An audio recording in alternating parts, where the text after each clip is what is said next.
Welcome to our series, Why WAN, with the National Women's Affordable Housing Network, where we're going to dive deep into the heart of Women's Affordable Housing Network. Join us as we uncover the inspiring stories behind the founding members and dedicated volunteers who are the driving force behind WAN. Get ready to explore the passion, purpose, and unwavering commitment that fuels our mission to create affordable housing and empower the women within our industry as we do it. Let's hear firsthand why they joined WAN and the transformative impact it's making in women's lives and communities. Get ready to be inspired by the hard work, resilience, and unstoppable passion driving our mission at WAN. There are bound to be some laughs and tears and probably some goosebumps along the way, so we can't wait to share our story as it's being written. We're here today with our current Atlanta president of the Women's Affordable Housing Network, Grace Rutledge-Atlanta, HCCP, Portfolio and Asset Manager, Sugar Creek Capital. Welcome, Grace. We also have the past president of the Atlanta Women's Affordable Housing Network, Jen Nyquist, who is the current director of asset management for the National Church Residents. Welcome to Why WAN. Hi. How are you today? I'd say it's beautiful, but it just started storming here, so. It's beautiful in Atlanta. Okay.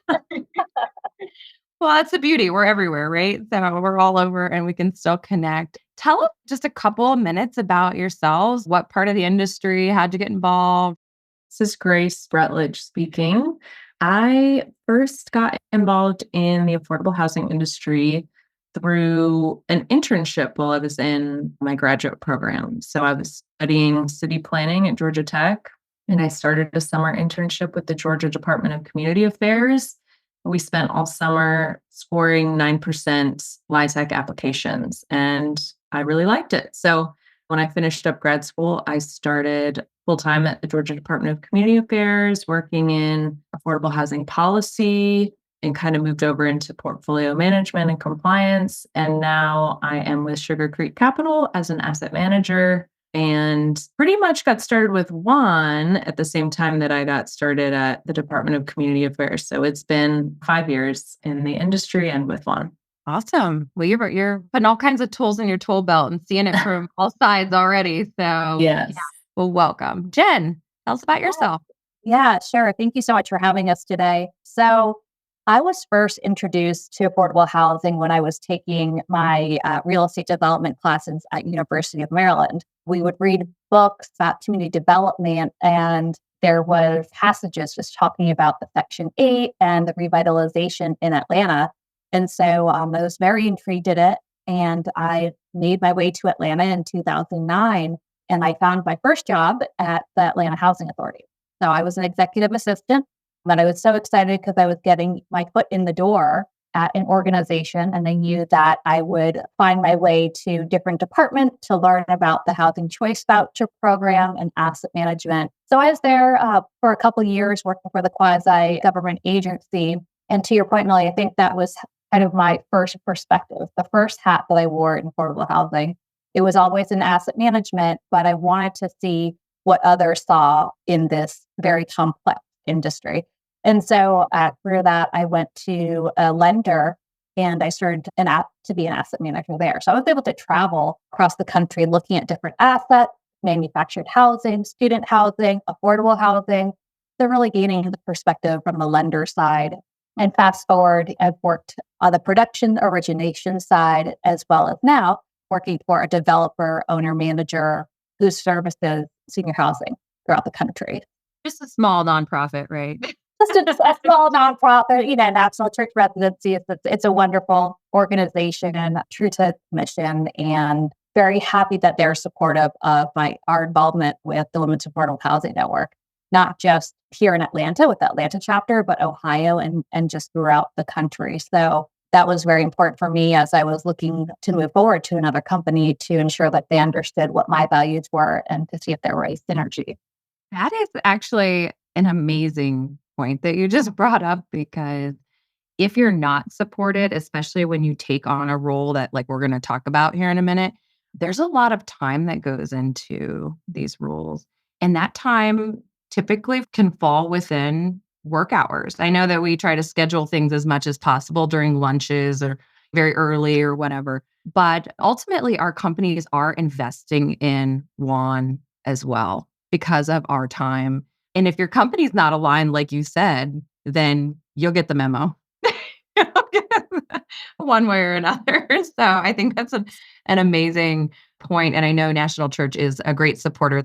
So why WAN? Why did you choose the Women's Affordable Housing Network in Atlanta and then take a leadership role nonetheless? Because you probably could have just showed up and gone to a networking event here and there and maybe just had some fun and got what you got out of it. But no, you chose to really invest and spend your energy there. Earlier in my career, I got some great advice from a mentor because I was a greener professional, didn't have much experience, but I was looking to get involved. And there are so many organizations that you can offer your time to and volunteer. And I just couldn't decide. There was animal shelters and, just so many different things, food pantries, and I couldn't decide what to do. And someone said to really look at your time, talent, and treasure. What will you do with the extra time that you have? And so this was an opportunity for me to learn the business, learn from other people in the network, in the industry who had been in similar roles that I wanted to venture into.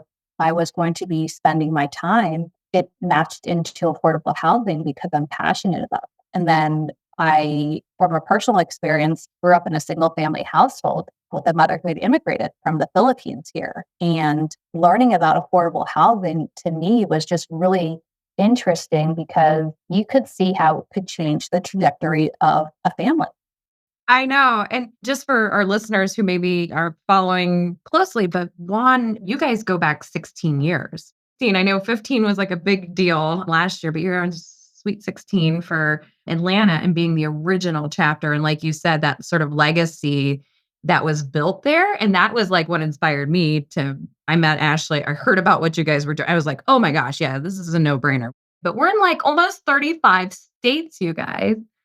Yeah, mine might be less thought out than Jen's, but it all happened very organically. So one of my mentors is Jill Cromartie, who was a former leader of the Atlanta WAN. And when we were working together at the Department of Community Affairs, she had just gotten a promotion. And I think she walked into my office and she just said, "Hey, I need some help with this thing called WAN. We have calls every once in a while. Do you mind joining?" And I just said yes. I trusted Jill.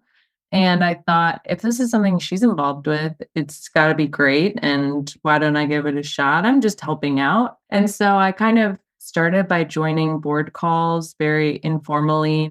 I could tell it was a group of women who were really driven and who organized wonderful events. And it was a way for me to meet other people in the industry, which was so valuable to me because, quite frankly, I was new in my career and I didn't know what I wanted my career trajectory to be. I was confused. And so joining WAN and becoming part of the board really opened up my eyes to all these other people in the industry that I hadn't met, I didn't know about. And so it was really just trusting my mentor that brought me into the board. And then, like I said, I kind of thought I was signing on for something smaller, but as it's grown, I've been very happy to be a part of it and to have taken on more responsibility for the Atlanta chapter. And like Jen said, it's been incredible to see it grow.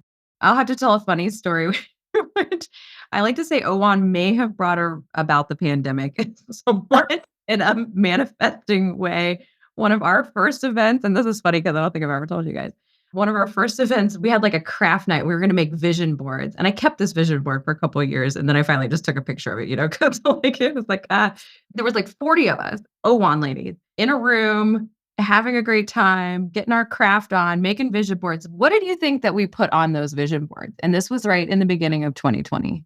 Home, family, organization. Right. Oh, you got it. You got your wish. I decided from then on, after COVID, no more vision boards for us. We are way too powerful. We can manifest entire That's hilarious. That is hilarious. Yep. The universe was listening to Owan and said, okay, what? Yeah. I mean, my closets, thank you. They're well organized. Yeah. Yeah. Everybody learned to bake bread. And if you weren't doing that, you were setting up national nonprofits. So that was kind of what the national board was We doing. were figuring out, virtual content. I think that's what Grace and I were doing right around that. Yes. We had to pivot. Let me tell you, I mean, really, that's when Ashley was really focusing on national, Grace, in the fact that, you and I, we said, oh, we have this whole calendar for 2020. Hurrah, we're so excited for these in-person events. And we had to pivot on a dime. I think that March occurred and you and I were just floored. What are we going to do? But we were able to just pivot, have these opportunities. And I think that year, one of the really great programs we had was the mentorship. Yes, we did a mentorship program that was virtual. We did a diversity, equity, and inclusion book club virtually, which was really cool because we had folks participating from all over the country. And we ended up also doing a virtual salary negotiation workshop, which people still talk to me about how valuable that was for them. Those are just a few of the things we did. But yeah, that was a tough year, honestly, to pivot. And then even coming out of it, trying to figure out when people were comfortable coming back in person, and some people weren't for a lot longer. And it was kind of this hybrid mentality for a while there.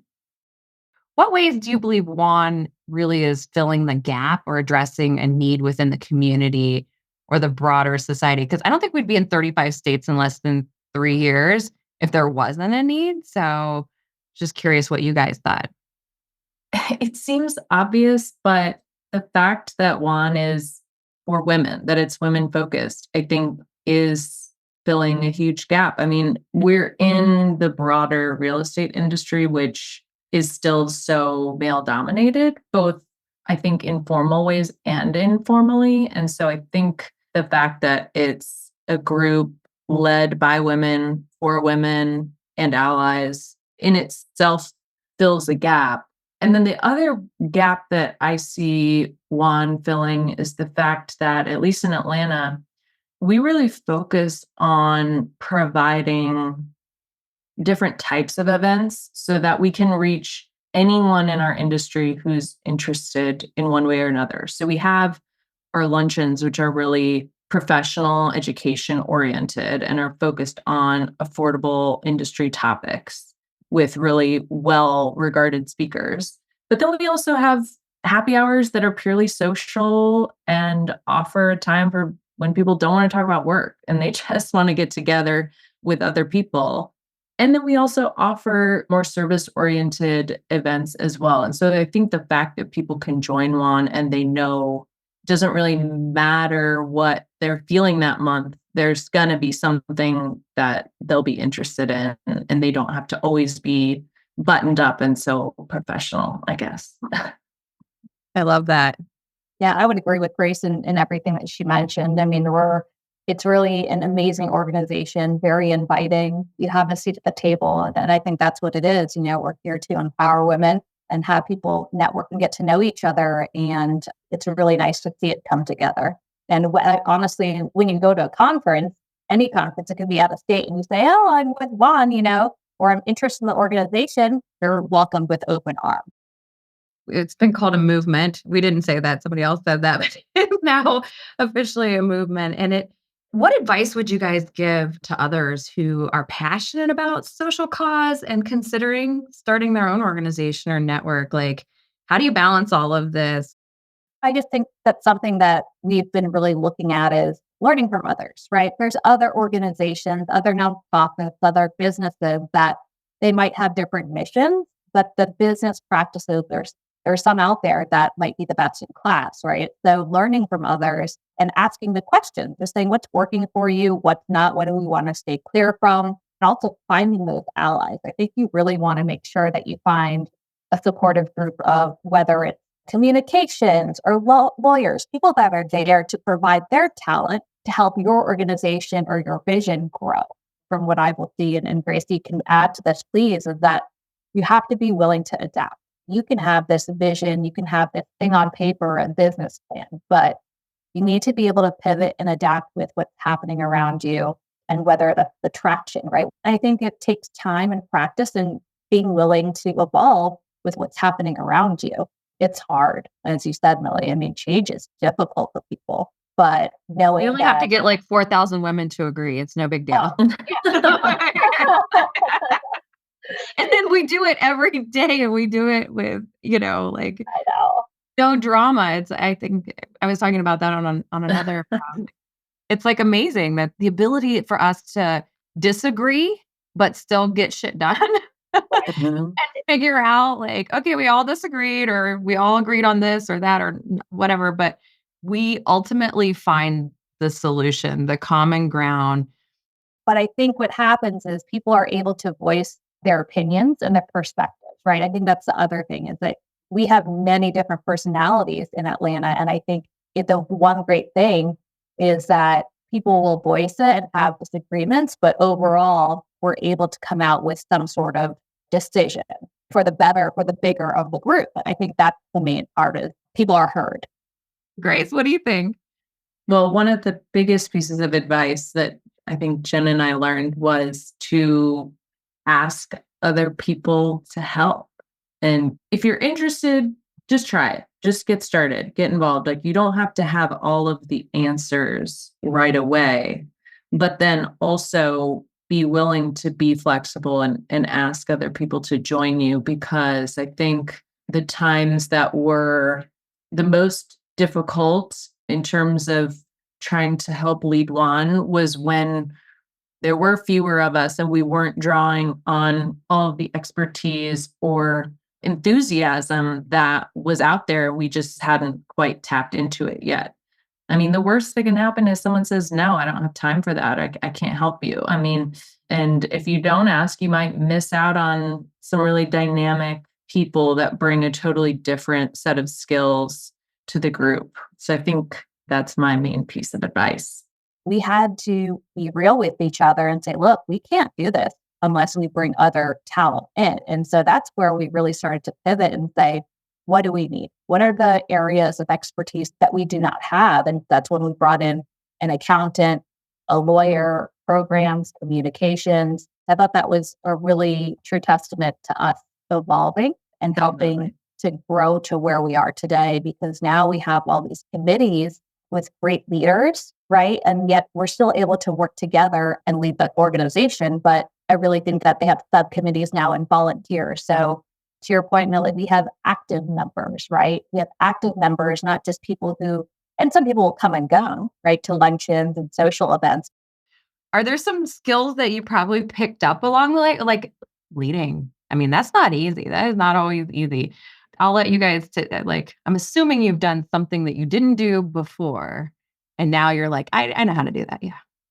I am by nature a little bit more of an introvert, and I think Juan has really helped me work on my extroversion and understanding that I can be still myself, but in a more extroverted way, in terms of being in this leadership position and asking people to come to events and striking up conversations with people I haven't met at events yet, or getting to know our board members better. So for me, that's been really useful and helpful. And I maybe wouldn't have pushed myself into it if it hadn't been for Juan.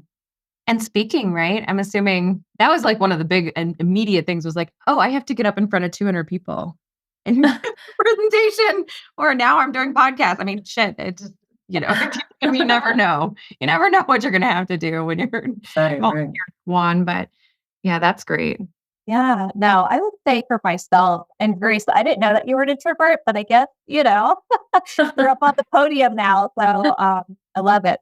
But I guess for me, and I'm still working at this, it's being an active listener. I, by nature, am very extroverted. Like, I love talking to people, and I will engage in a conversation with anybody I don't know. I could be waiting in line at the grocery store, and I'll just start talking to somebody. So I think for me, I love, and I say practicing because I have to practice it, where I'm intentionally listening to other people's thoughts and comments and what they're saying and not responding immediately. And it helps in the workplace, within our board, listen to other voices that I might not, agree with, but it's as important, right? So that's something that I'm practicing. We should be buddies in that, probably. Accountability buddies. Yeah, there you go. I will say on a very practical level, I have also gotten much better at using LinkedIn because LinkedIn is such a big tool for one. And I think prior to that, I was like, LinkedIn. And now I'm like, I love LinkedIn. I want to see what everybody's up to. I know. It's like the Facebook of professional, and I love it. So I'll just share a few of mine. I've never used Canva. I never used just some of the things to run the background of like MailChimp or in general, just being that like president, that leadership. Like I've got to form agendas.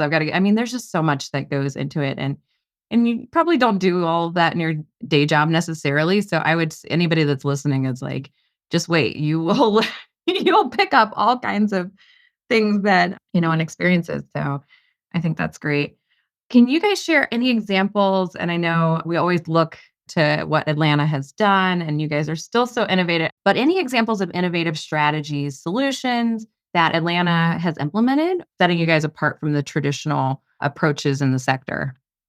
The one thing I wanted to start with, because I think it's so foundational, is the fact that WAN does not have dues, does not charge membership dues. I think is really innovative because, like Jen was saying earlier, it just immediately puts off a very welcoming environment to anyone who's interested. And I think it ends up getting more active members and more interested members because they're not there because they paid a membership due. They're there because they're genuinely interested in whatever the event is. And so I wanted to make sure that's like the first one out because I think it's so important and really innovative compared to a lot of the other groups in the industry.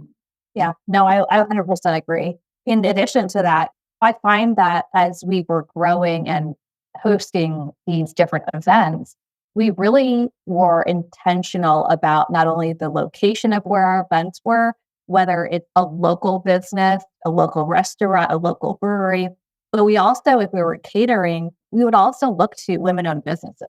We're very intentional about who we're partnering with when we're hosting those events. So I think that's really important to mention that we're strategic about, ensuring that we lift their business, we promote their business as we are hosting these events and having this large audience.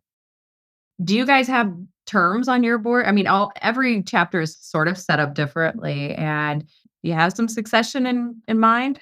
Yeah. So something back when Jen and I were realizing we needed more people to help us out, we wanted to put thought into, explaining to folks what that meant, what they were signing up for, because we had situations where someone said they wanted to help and they were able to help for about 3-4 months. And in some ways that's helpful, but it is not the most efficient way to have a board. So our goal is for board members to typically serve at least 2-year terms with potential for extending them. But we are very cognizant of folks needing to take a break or to move on.